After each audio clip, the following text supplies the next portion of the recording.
Pertama begini, konsep awalnya bagaimana menyikapi ujian dalam kehidupan. Itu dulu. Nanti baru ke detil, apakah seperti Nabi Ayub atau Zakaria, itu kan pertanyaannya. Al-Baqarah ayat 155 sampai 157, Allah sampaikan gini. Walanabluwannakum bisyai'. Di situ pakai la sebagai taukid, lalu pakai nunnya ta'zim. Tadi kita bahas waktu subuh. Demi keagunganku, aku membuat hukum dalam kehidupan. Setiap hambaku yang ingin sukses, dia mesti mengeksplor kemampuannya meraih kesuksesan itu dengan melewati tahapan-tahapan kehidupan. Itu yang kita sebut ujian. Sebab kalau tidak diuji, tidak mungkin kita bisa meraih apa yang kita harapkan. Anak-anak mau jalan kan latihan dulu. Mau bicara latihan dulu. Anak sekolah lulus latihan dulu. Itu hukum kehidupan. Dengan berlatih itu semua potensi di diri kita hidup. Itulah adilnya Allah. Kalau nggak dibegitukan, ini nggak kuat nih. Kaki nggak kuat jalan, tangan nggak berfungsi, otak nggak berfungsi. Dibuat sistem kehidupan kita itu berjalan. Lewat apa? Ujian. Jadi sebetulnya ujian-ujian yang kita hadapi itu satu secara fitrah Allah siapkan untuk memperkuat diri kita dan sistem bagian tubuh kita. Satu itu. Yang kedua, ujian hidup itu sebetulnya mengantarkan kepada setiap harapan dan kesuksesan yang ingin kita raih. Jadi kalau kita berdoa nih, Allah kasih hukum gini. Ya Allah, saya pengen lulus ke kampus A. Bagaimana jalan ke sana? Nah, itu sistemnya ada ujian khusus tuh. Ini yang dipelajari. Kamu tingkatkan belajarnya begini, ya, spend waktunya seperti ini, atur waktunya begini, yang dipelajari begini, mekanismenya diberikan instrumennya kepada kita. Otaknya dikasih, jalannya dikasih, pikirannya dikasih, hidup semua itu. Jadi kalau cuma pengen lulus tapi nggak ikut sistem ini, nggak akan masuk. Bisa ya?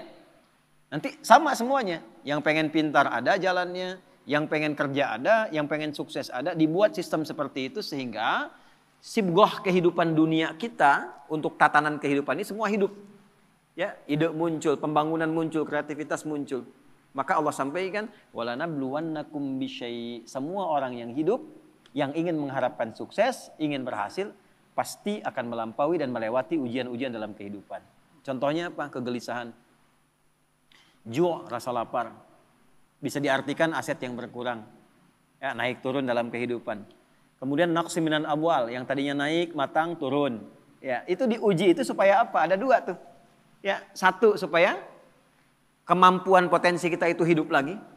Kalau nggak gitu nggak keluar ide-ide kita itu. Nggak keluar kemampuan kita. Makanya uniknya perusahaan-perusahaan hebat kadang-kadang bikin studi, bikin masalah. Coba cari perusahaan besar itu. Kadang-kadang bikin masalah dulu nyelesain sendiri. Supaya apa? Muncul ide baru. Nah, Allah sudah bikin fitrah dalam hidup. Diciptakan itu supaya semua potensi kita keluar. Yang kedua, sebetulnya jawaban dari doa kita. Gak ada satupun ujian kecuali sesuai dengan permintaan kita.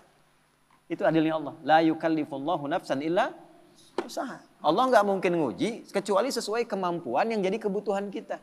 Apa butuhnya, apa pengennya, sesuai sifat ujiannya.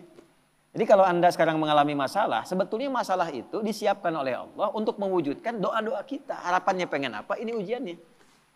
Dan kita mampu melakukan itu. Ya, makanya tadi di surat Al-Insyirah waktu subuh kita bahas itu harus optimis. Begitu diuji yakin saya bisa. Karena nggak mungkin Allah titipkan kalau tidak mampu menjalaninya. Jadi jangan pernah kita mencela satu persoalan hidup yang diujikan. Karena sesungguhnya ujian itu hasil dari permintaan kita sendiri. Saya pengen nikah ya Allah. Tentukan tanggal sekian. Dikirim, ya, lewatin ini nih. Ya, nah ujian yang diberikan kepada Razik itu tidak akan diberikan kepada Fauzi. Gak akan sama ujiannya. Yang satu pengen lulus ujian kampus, pengen cepat wisuda. Yang satu pengen wisuda anak orang. Ya kan? Nah itu ujiannya beda. Gak akan sama. Masalahnya pun beda. Jadi ketika melewati masalah itu sebetulnya ingin mengabulkan doa yang diminta. Nah, jadi jangan pernah menyalahkan masalah. Gara-gara ini nih saya begini. Tidak, nanti hikmahnya datang belakangan. Nah ilmu hikmah itu mahal. Hikmah itu tingkat ilmu tertinggi. Kalau belum paham, yakini dulu, lewatin dulu, baru nanti hikmah datang belakangan. Nah sekarang baru kita masuk mas. Sebelum ke Nabi Zakaria dan Nabi Ayub tadi, bagaimana menyelesaikannya? Ya, Allah kasih contoh dulu. Nanti kamu kegelisahan pasti ada. Ya, lapar itu ada, gitu kan? Kemudian ujian berkurang harta, kadang naik, kadang turun ada, gitu. Dikurangin dulu nih supaya kreativitas muncul, nanti diakumulasikan lagi. Ya, kalau nggak begitu nggak akan kreatif. Wal anfus sakit, capek, lelah, ada tetangga, kerabat meninggal, keluarga dan sebagainya, supaya belajar dari kebaikan dia. Ya, selalu ada hikmah. Nah, ujungnya apa? Ada watsamarat. Nah, ini kurang tepat menurut saya diartikan di terjemahan. Watsamarat diartikan dan bebuahan. Kalau begitu sifat keadilan Allah kurang sempurna, naudzubillah. Karena yang diuji tukang buah saja. Tukang sayur enggak, tukang boneka enggak gitu kan. Nah, samarat di situ pakai ilmu balaghah bacanya, pakai kinayah. Kalau kita nanam sesuatu kan yang pengen buahnya. Tapi kan tanam dari benih, tumbuh, dirawat. Begitu besoknya mau panen, mangga, malam-malam diambil orang. Anda ikut tender, sudah memenuhi kualifikasi, begitu mau dihasilkan, diserobot orang. Ada ya? Wabasyiris sabirin. Nah, konsep umumnya Allah sampaikan, berbahagialah orang yang sabar. Itu konsep umum. Jadi kalau sedang menerima persoalan, dihadapi, terima dulu dengan sabar. Sabar itu apa? Bukan diam. Teruskan. Ya. Alladzina idza asabathum musibah. Yang kalau dia ditimpa dengan apa yang dia inginkan itu, nah itu musibah tuh. Ya, musibah. Saya pengen pesantren dikasih sama Allah, ini musibah. Jadi musibah itu nggak harus selalu buruk, tidak. Baik. Anda pun datang ke sini bagi saya musibah. Ya, sebaliknya saya ada di sini musibah bagi Anda. Jadi sesuatu yang dialami musibah itu. Kalau mengalami apapun, dia langsung punya keyakinan, inna lillahi wa inna ilaihi raji'un. Yang dititipkan Allah kok, pasti Allah ngasih solusi juga. Semua milik Allah, apa yang nggak mungkin bagi Allah. Nah itu. Cuman kesalahannya orang sekarang itu dilekatkan dengan kematian saja. Semua punya Allah dan akan kembali kepada Allah. Ya kita juga punya Allah. Gitu? Pekerjaan kita punya Allah. Masalah Allah yang kasih untuk mewujudkan kita. Solusinya punya Allah. Maka yang dibangun oleh Allah pertama kali kesadaran paripurna kita. Kalau sedang diuji, ingat kepada yang uji. Apa tujuannya diuji? Belajar dulu fikihnya. Supaya siap dengan itu. Nah sekarang banyak orang ingin meraih hasil tanpa melewati ujian. Gitu. Coba yang mau nikah ini. Nah, kan? Pengen nikahnya aja tapi belum belajar fikih nikah. Padahal Quran lengkap itu. Sebelum menikah pelajari tugas suami ini, tugas istri ini. Nanti akan ada masalah antara istri dengan suami. Masalahnya begini, begini, begini. Nanti akan ada masalah antara menantu dengan mertua. Masalahnya begini, begini, begini. Kalau kamu nanti mengalami itu solusinya begini, begini, begini. Sekarang jarang dipelajari. Pengennya cepat nikah aja. Tanggal tentukan, ini tentukan. Pelajaran belum ada. Dulu orang tua kita, kenapa ketawa? Dulu orang tua kita itu begitu kemudian mengkhitbah, dipacari, dikasih daun pacar yang perempuan. Lalu diajari rumah tangga 40 hari. Yang laki-laki belajar untuk memaksimalkan nafkah. Nah dalam masa menunggu itu disebut pacaran. Belajar fikihnya begini, ininya begini. Makanya dulu tuh banyak sekali pernikahan-pernikahan yang abadi dan langgeng. Kenapa? Karena fikihnya dipakai. Sama babnya kerja tapi tidak belajar tentang fikih kerja. Tantangan gimana? Menghadapi orang iseng gimana? Kalau makin naik, oh ini akan terjadi. Orang nggak suka, ingin menyingkirkan, ingin menyungkurkan, menghambatnya begini. Nanti cara menyelesaikannya begini. Ibadah ritualnya begini, secara intelektual pemetaannya begini, di lapangannya akan begini. Itu ada semua. Dan hebatnya adanya di Quran. Nah, makanya orang-orang yang kembali kepada Allah dipuji oleh Allah ayat 157-nya. Ulaika alaihim shalawatum mir rabbihim wa rahmah. Orang-orang yang memetakan mitigasi persoalan dan menerima optimis dia selesaikan dipuji oleh Allah dibandingkan orang yang berkeluh kesah. Jadi sabar itu bukan diam. Sabar itu mengkontemplasikan terima. Karena nggak diterima pun jadi masalah kita juga. Dan yang pengen itu kita juga. Terima dulu. Nanti setelah itu terhubung dengan Allah sholat. Karena itu sholat disandingkan dengan sabar untuk menyelesaikan masalah. Ada di mana? Al-Baqarah 45. Ya, wasta'inu bisabri wassalah. Kalau engkau punya masalah, terima dulu. Bukan cuma engkau, yang lain juga punya masalah. Kan engkau juga yang minta. Nanti bawa solusinya lewat sholat. Minta sama Allah petunjuk. Kalau belum yakin di soal imannya, Al-Baqarah 153. Ya ayyuhalladzina amanu sta'inu bisabri wassalah. Katanya engkau yakin dengan saya. Engkau yakin percaya kepada saya. Saya kasih kok nggak yakin juga. Di mana imanmu kata Allah? Nah, setelah itu dikasih rincian jenis persoalannya. Ini orang-orang dulu yang punya masalah. Kamu pernah sakit? Aku ujikan kepada Ayub. Kamu pernah punya persoalan di rumah tangga tentang keturunan? Aku ujikan di Zakaria. Muncullah pertanyaan Anda tadi, apakah harus seperti Nabi Ayub atau seperti Nabi Zakaria? Balik ditanyakan sifat masalahnya apa. Karena Allah turunkan kisah-kisah itu untuk memberikan detail kepada Nabi Muhammad. Kalau sakitmu ringan Muhammad SAW. Lagi kerja sakit diuji nih. Capek, batuk, pilek, apa. Nih Nabi Ibrahim pernah begitu. Kalau lagi berangkat dakwah, capek, lelah. Bukan cuma kamu yang lelah Muhammad. Ibrahim dulu lelah juga. Turunlah Quran surah misalnya ke-26 ayat 80. Wa idza maridtu fahuwa yashfin. Kalau saya sedang tugas pegal-pegal dikit pasti Allah sembuhkan. Sambil dipegang. Kalau lagi dakwah suara hilang, ya wa idza maridtu fahuwa yashfin sambil dipegang. Kalau sakit pasti disembuhkan. Yang nugaskan Allah, yang ngasih jalan Allah, yang nguji Allah, pasti yang ngasih solusi Allah. Pernah nggak begitu? Ya. Capek nih, oh nggak jamaah nggak jadi. Capek nih, kajian batal. Capek nih, baru mendung dikit, padahal belum tentu hujan. Yang dipasang malah status. Jakarta macet, ya. Berangkat enggak, padahal belum tentu ketika dia jalan itu macet. Nah ini satu mas. Nah kalau sakitnya demikian parah, sampai diuji dengan yang luar biasa, Allah kirimkan kisah. Wa ayyuba idna ada rabbahu anni masani yadurru wa anta arhamur rahimin. Ayub itu satu kaya, kedua sukses, ketiga soleh, ideal sekali. Kaya, istri cantik, anak 12. Aset banyak. Asetnya banyak. Kebun, termasuk paling kaya. Soleh. Berbaginya, nabi lagi. Setan mengajukan permintaan kepada Allah untuk menguji Ayub ini, menggoda Ayub dengan 3 sifatnya sekaligus. Menghilangkan kekayaannya, menghilangkan keturunannya, menghambat kesolehannya. Tapi diizinkan oleh Allah untuk memberikan satu hikmah dan petunjuk kepada umat di masa depan. Kalau diuji dengan yang seperti ini, zikirnya begini. Pertama, minta kepada Allah supaya semua aset kekayaannya habis dalam sehari. Maka dalam sehari ternaknya mati semua, kebunnya kebakar semua habis. Dalam sehari.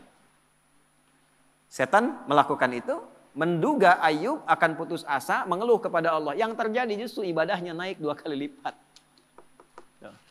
Nggak komen tentang aset itu. Alhamdulillah engkau yang titipkan, kau yang ambil, selesai itu. Sehingga jadi rumus. Ya, jadi rumus tuh. Nih, rumus Ayub tuh begini. Contoh nih ya. Ini sendal di depan nih. Itu titipan dari Allah bukan? Kalau titipan yang punya siapa? Allah. Nitip nih, kalau nitip diklaim sama yang dititipi, benar nggak? Tidak kan? Ya kan? Kalau yang dititipi berarti kan akan mengembalikan kan? Nah, kalau dikembalikan dalam keadaan rusak, seneng nggak yang nitipkan? Tidak. Saya nitipkan untuk dipakai pada yang baik, dipakai untuk nyuri, seneng nggak? Tidak. Begitu dititipkan dan berhasil mengolah itu, diambil sama yang menitipkan, alhamdulillah. Ya Allah, engkau titipkan kebun, aku sudah pakai sesuai dengan apa yang engkau perintahkan. Aku rawat, aku tanam, aku bagi, aku share, aku sedekah. Sekarang kau ambil lagi, alhamdulillah, sukses saya menjaga titipan. Dan Allah mengatakan kalau sukses aku ganti lebih di akhirat. Jadi milik kamu, lebih indah lagi. Jadi Nabi Ayub tuh melihat sesuatu itu titipan Allah saja. Kalau hilang, alhamdulillah cari dulu. Kalau nggak ketemu, alhamdulillah tugas selesai. Titipan selesai. Yang penting hisabnya ringan. Itu Ayub. Malah nambah soleh. Ya. Nah, bisa nggak itu kita bawa dalam kehidupan sehari-hari? Ya, makanya kata Nabi, ajaban li amril mu'min, orang beriman tuh sempurna, mengagumkan perkaranya. Kalau dapat kesuksesan dia bersyukur, jadi nggak berlebihan. Allah juga yang nitipkan kok. Kalau diuji dengan persoalan dia bersabar, yang punya Allah juga kok. Gitu. Jadi sama aja antara ada dengan tiada, sama aja. Dinikmati aja. Nah, dalam menjalani itu butuh penyesuaian, disitulah ada pahala. Ya. Kalau nggak ada ujian nggak ada pahala, nggak ada pahala. Nggak tahu caranya kita berdoa, berkeluh kesah, minta dan sebagainya. Jadi saya kembali kepada awal ketika Anda bertanya tentang sikap Nabi Ayub, secara konseptual dari Al-Quran yang pertama kali adalah satu. Jika dihadapkan pada ujian kekayaan, ini yang harus dilakukan. Kalau jatuh pun begini caranya. Kalau sedang maju di atas bersyukur, jangan terlalu angkuh, jangan sombong dan sebagainya. Kata kapan-kapan Allah bisa ambil, itu loh hikmahnya. Kalau diambil pun jangan banyak disesali. Toh yang punya bukan kita kok. Ya, belajar sama tukang parkir. Datang mobil beda-beda biasa aja. Ya, nggak ada tukang parkir begitu Alphard pergi langsung marah katanya, woi ngapain diambil? Nggak ada, biasa aja. Gitu. Nggak ada bangga sampai selfie dengan mobil orang gitu, biasa aja. Dapat titipan, begitu waktunya diambil, pulang selesai. Itu problemnya kadang-kadang, nah ngajinya nggak sampai ke situ, fikih syukurnya banyak, fikih sabarnya nggak dipelajari. Itu satu. Yang kedua, begitu naik meningkat, ya Allah minta anaknya meninggal dalam sehari semua. Diuji meninggal semua sehari Pak, 12 sih. Dikira akan down, ternyata naik 2 kali lipat, berarti udah 4 kali lipat dari sebelumnya. Tinggal yang terakhir, ya Allah kok masih naik nih, bikin sakit ya Allah. Saya minta ngajukan yang terakhir sakit. Yang sakitnya tidak pernah dialami oleh orang sebelumnya, gak akan dirasakan oleh orang setelahnya. Ya. Istrinya datang mengatakan, Pak, kenapa nggak memohon pada Allah sembuh? Ditanya balik, kita itu senang, sehat, syukur berapa lama? Dijawab kurang lebih 20 tahun. Ada riwayat mengatakan 70 tahun. Sekarang diuji dengan hilang ini, ujian sabar dan saya sakit berapa lama? Ada riwayat mengatakan 7 tahun, ada riwayat mengatakan ya, sekian belas tahun. Kata Ayub begini, nanti aja kalau ujian sabarnya sudah sama dengan ujian syukur, baru saya minta sama Allah. Malu dikasih 20 tahun senang, kaya, baik, kan? Tapi baru dikasih masih 15 tahun, 7 tahun dalam riwayat sebagian mengatakan, baru dikasih segini kita sudah mengeluh. Ntar aja kalau sabarnya udah sama dengan syukur sehingga seimbang. Tapi ketika sakitnya sudah mengganggu beliau untuk melaksanakan rutinitas ibadahnya. Tadinya masih bisa bangun, sekarang sakitnya sudah nggak bisa menahan berdirinya. Sholatnya sudah susah dan sebagainya. Baru Ayub minta kepada Allah. Dibukalah dengan fathah, bukan dengan dhammah. Kita tahu yang ngaji nahwu, setiap kalimat dalam bahasa Arab digunakan dhammah di awalnya, namanya mubtada. Tapi khusus ayat ini pakai fathah. Wa ayyuba, bukan wa ayyubu. Fathah itu membuka sesuatu sebagai inspirasi. Wa ayyuba. Dan aku buka kisah Ayub sebagai inspirasi untukmu. Kalau engkau mengalami persoalan yang sama, lakukan seperti Ayub menjalaninya. Idnada rabbahu anni masani yadurru wa anta arhamur rahimin. Ketika Ayub bermohon kepada Allah kesembuhan untuk ibadahnya, bukan sekadar sembuhnya. Anda sakit berobat ke dokter. Pengen sembuh atau pengen dekat sama Allah? Beda tuh. Ya, saya sakit nih, diberi sakit oleh Allah nih, minta sembuh. Semua orang minta sembuh yang sakit. Tapi jarang ada yang minta sembuh untuk meningkatkan ibadahnya kepada Allah. Ya Allah saya pengen sehat supaya tahajud. Ya Allah saya pengen sehat supaya pengen baca Al-Quran. Tarik ke situ. Nah ketika ditarik ke aspek ibadah, apa yang terjadi? Ya. Dan kalimatnya indah. Wa anta arhamur rahimin, ya Allah. Aku pengen meningkatkan ibadah kepadamu, tapi penyakit ini menghambat, sedangkan kau yang paling sayang kepadaku. Kalau dengan yang paling sayang tidak mengabulkan, kepada siapa lagi aku mesti minta? Itu pakai fa, subuh tadi kita belajar. Fastajabna, nggak pakai jeda, langsung dijawab. Fastajabna lahu. Kami langsung jawab. Fakashafna ma bihi min dur. Yang hilang-hilang, yang terasa sakit, habis semua, diselesaikan. Yang paling menarik, wa atainahu wa ahlahu mithlahum ma'ahu. Kami balikkan lagi keluarga yang tadinya hilang. Tadi kan 12 anak itu meninggal dalam sehari kan? Tiba-tiba begitu sembuh, berhubungan lagi dengan istrinya hamil lagi, begitu hamil kembar 12 kali hamil, jadi 24. Yang tadinya 12 meninggal, sekarang lahir baru anak 24. Tuh, Zik, 24 tuh. Setelah itu apa? Karena Ayub ini dikenal dermawan, bagus, suka berbagi, maka orang viral, Ayub sudah sembuh, datanglah nengok. Datang itu bawa sesuatu. Ada yang datang bawa hasil kebun, datang mau nyerahkan, kaya lagi 2 kali lipat dari sebelumnya lagi. Dan ditutup dengan kalimat ujungnya, wa dzikra lil abidin.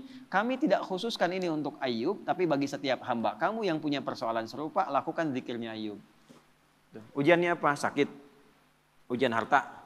Sedang turun, omset dan sebagainya. Ya kan? Atau dengan hal tadi yang disebutkan, maka zikir Ayub bacakan. Apa zikirnya? Ya? Anni masani yadurru wa anta arhamur rahimin. Itu. Jelas ya? Oke. Zakaria berbeda. Zakaria ujiannya di rumah tangga, istri divonis tidak mungkin punya keturunan. Wa mraati aqir. Istriku divonis, menopause dan mandul. Secara medis gak mungkin. Maka apa yang dilakukan? Membangun pendekatan kepada Allah, salat. Ya. Tapi kalimatnya indah.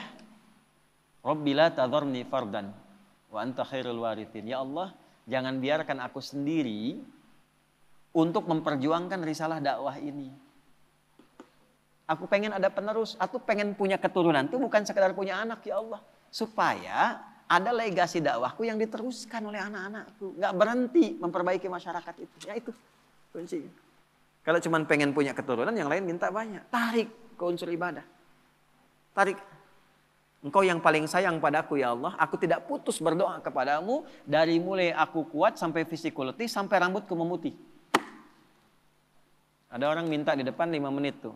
Pak Ustadz, Pak Masuri, tolong Pak Masuri. 5 menit, dikasih nggak? Belum tentu.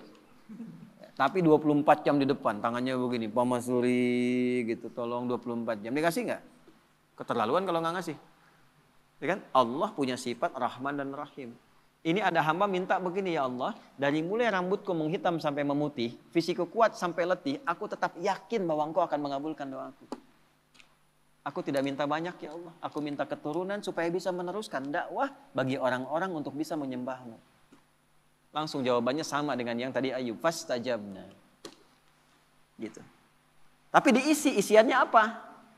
Yusari'una fil khairat, diisi dengan dharma bakti kebaikan. Ya, inilah salah satu yang sanadnya ke Syekh Nawawi Al-Bantani. Ya, jadi kalau pengen cepat doa dijawab, salah satunya bukan sekedar doa, sertakan dengan kebaikan, bisa dengan infak kalau ada harta. Ya, bisa dengan ibadah tenaga, sholat tambah, baca Quran tambah, supaya Allah mempercepat pengabulan doa. Nah, itulah wasilah. Ada konsepnya di Quran surah 5 ayat 35. Ya ayyuhalladzina amanu taqullaha wabtaghu ilaihil wasilah. Hei orang beriman, kalau punya hajat, punya keinginan, tingkatkan takwamu kepada Allah.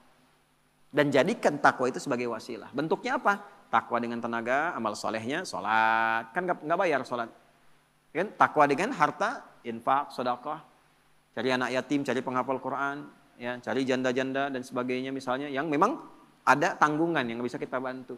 Itu jadikan wasilah untuk minta. Cuma mintanya jangan tarik ke dunia, Pandre. Tarik ke akhirat.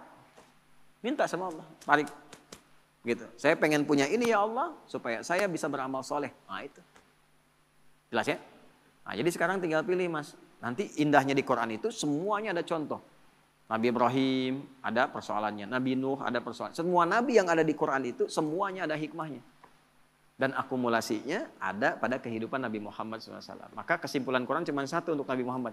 Laqad kana lakum fi rasulillahi uswatun sana. Tinggal diurut. Jadi kalau kita sedang punya masalah apa, gampangnya gini. Nabi pernah mengalami itu di mana, kapan, petunjuknya apa. Ikuti, selesai seketika.